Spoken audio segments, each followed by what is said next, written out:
Hi, this is Ife of Ife360 TV and I am back with another video. But today I'm talking about PCOS, polycystic ovarian syndrome. But before I get started, I want you to hit that like button and get this video to 76 likes. I was sitting down here chilling and I check on YouTube and someone left a comment that asked me this.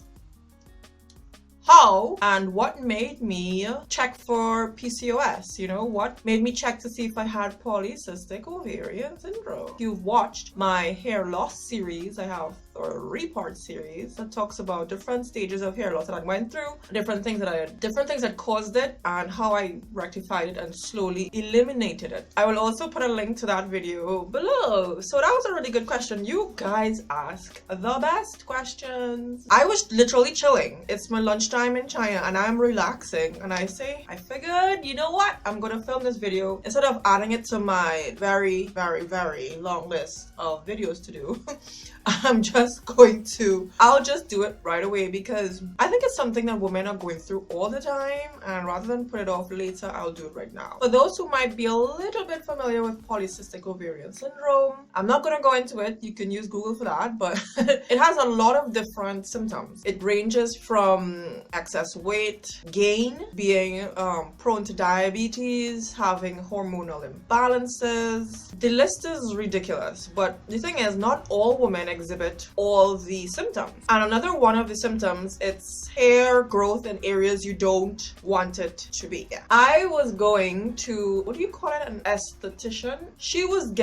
I was getting laser hair removal for places that I don't want it, okay? So I was going to this esthetician and I was going to her for different ways to remove this hair. So at first we did waxing and we did that for a few months, and then she was like, hey, what, there's this new way to remove the hair. We can use electrolysis. I did that for a little while and the hair seemed to be going away slowly. Now, I'm not going to tell you where the hair was because so yeah, we did electrolysis. That kind of seemed to work, but then it caused some scarring and stuff. And then she was like, yeah, I just got a new machine. So it's the cost of it is a little bit more, but I think it will give you really good results. She showed me some pictures of clients that were able to clear up their hair issue in about 6 treatments. So I was like, man, and it's permanent. So I was like, yeah, I definitely want to do that. So we started treatments, and every 6 weeks? This was a while ago. This was in 2008, 8 years ago. Yeah, so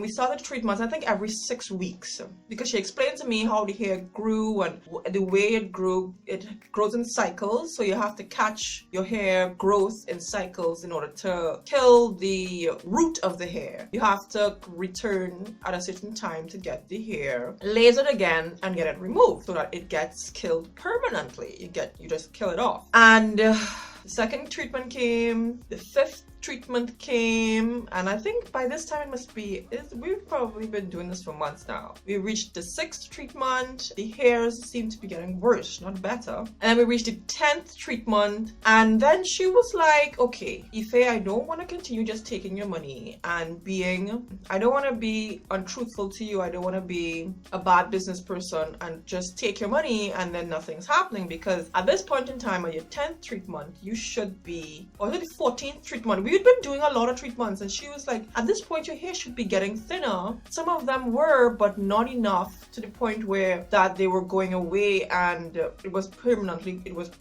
permanently was going to stop growing or stop coming back. She said to me, here, what, Ife, let's pause on the treatments. No, did she say pause? She said you can continue doing treatments, but I think you should go get your hormone levels checked. Now, I had never considered that at that point, right? I'd never thought it was something internal. I just thought it was something external, and here, what, if we fixed it externally, it'll be fine. But that was not the case. It was actually something internally that was happening with me, and she was right. If she had not mentioned to me that I should go get checked out and check my hormone levels, and maybe I have a hormonal imbalance, I would not have realized that I had PCOS. So at that point in time, up to that point in time, I did not know I had polycystic ovarian syndrome. So I went to my general practitioner. So I started to tell her what the esthetician had told me, and she did some tests. We did a blood glucose test with her. I forgot about this. In my initial visit with my GP as well, we did an initial blood test, and my blood workup showed that my testosterone levels were high, which would explain why the hair removal process would not have worked. The laser would not have worked. No matter how much I zapped my hair or went for laser treatment, testosterone would just cause the hair growth to go berserk. So my fasting blood glucose, it was not in the range. The numbers that you see written on the right, that's when I redid the test in 2011. So we kind of wrote it down here to see the comparison. So on my cholesterol levels, like I really cleaned up my diet. My cholesterol levels went down. This is the test from 2008. And if you can see, my testosterone level was 1.0. And it should have fallen within the 0.2 to 0.8 region or range. And then when you look at my follow-up test in 2011, the level of testosterone dropped. I think we did a urine analysis as well to see if there was any sugar in my urine. She also prescribed I go to an endocrinologist. Now, an endocrinologist, they deal with your hormones, your hormone levels, your hormone imbalances. I went to them and I kind of had started to do my own little research, so I kind of knew what to sort of expect. So I went into him and he said to me, you don't look like you have polycystic ovarian syndrome. Like he looked like that back then. I was a stick thin. I was really thin back then. I was about, maybe in 2008, I would say I was about 120 pounds. For my height, I was very skinny. But then he told me stand up. He said, let me see for a second. And he told me to lift my shirt up. And he was like, oh, I see. So I was skinny. My arms were skinny. My legs were skinny. Everything was skinny. But my waist, my gut area, I had a little bit of a bulge, right? And I never really thought of the bulge as anything. I just thought I was like, okay, cool. That's just there. He also told me, you don't look like, because he looked at my arm, right? And he's like, the hairs on your arm aren't very, like, because I have like blonde hairs on my arm. And he said to me, you don't have hair on your arm like someone with polycystic ovarian syndrome has. Usually sometimes someone with polycystic ovarian syndrome, they tend to be very hairy on their arm area or different other parts of their body that they really shouldn't be very hairy, you know, unless it's genetic. But some women, they show excess hair, especially on their arms and in other areas that they shouldn't. But for me, my hairs were blonde and light. You could barely see them. He was like, he doesn't understand how I could have polycystic ovarian syndrome. But as I said before, women with polycystic ovarian syndrome, they don't all have the exact same symptom. Right, so then he took a measuring tape, and on the measuring tape, there were different colors. I think it was green, yellow, red. I don't remember the colors right now. And he put it around my waist, and he was like,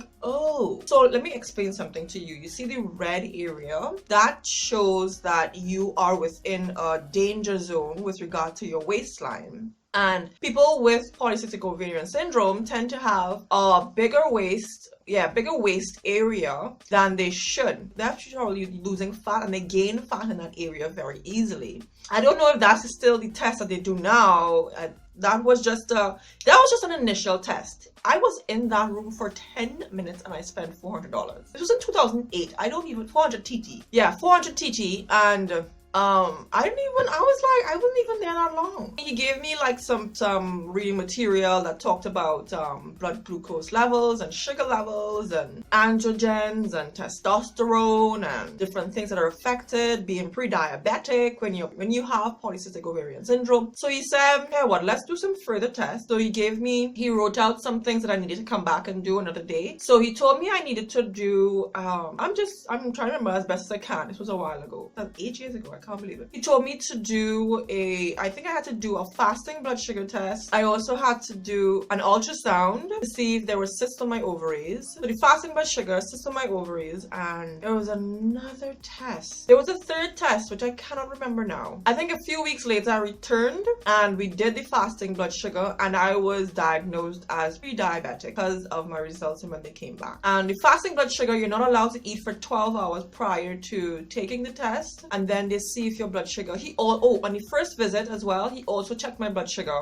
He said it wasn't reliable. He said my blood sugar was high, but it wasn't reliable because I think I had eaten prior to coming in. But he said based on how long ago I eat, my blood sugar level should have gone down. But anyways, on the second time when I came back and I did the fasting blood sugar, it showed that I was pre-diabetic. My body was not maintaining sugar levels as it should with regard to insulin. So that's when insulin resistance came in, and I just remember reading a lot back then and just being overwhelmed. doing the ultrasound now, and it showed that, I think I have that ultrasound still. I have that ultrasound somewhere here. The ultrasound showed that I have quite a few cysts on my ovaries. I'm gonna see if I can find the ultrasound in a sec. Damn, I find some things for y'all to see. Y'all are going in on my life. Yeah, so this is the ultrasound. Actually, this one I think shows the cysts, but it shows multiple cysts on my ovaries. That was the conclusion. It said here no fibroids, normal size uterus, no dominant cyst mass, but there are cysts on my ovaries. You can see it right there. Polycystic ovaries.